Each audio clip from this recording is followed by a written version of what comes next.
कोणता शब्द आहे? संत.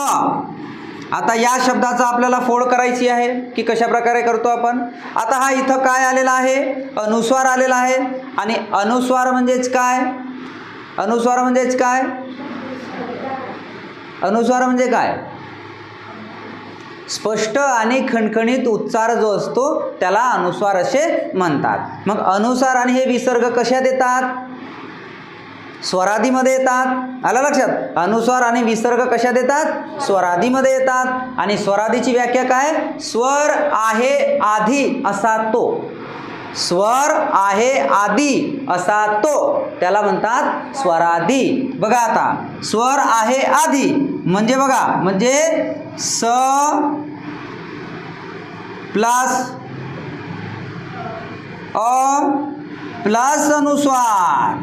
बघा, स्वर आहे आधी, आधी म्हणजे अगोदर आहे की नाही? स्वर आहे आधी असा तो म्हणजे स्वरादी. स्वरादीमध्ये अनुस्वार आणि विसर्ग येतो, तर त्याच्यापैकी हा एक आहे अनुस्वार. स्वर आहे आधी, मग आहे त प्लस अ.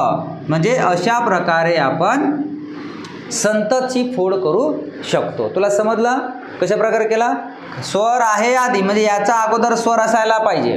ठीक आहे, म्हणून आपण हे केलं. आता इथं स्वर मोजा किती आहेत? स्वर 1 आणि 2. स्वर किती आहेत? 2. व्यंजन किती आहेत? 1 आणि 2.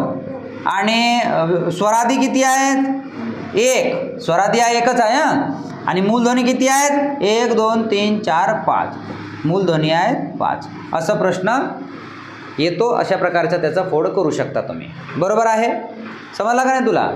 कन्फ्युजनमध्ये राहायचं नाही, आपल्याला बिलकुल समजला पाहिजे आपको. ठीक आहे? हां.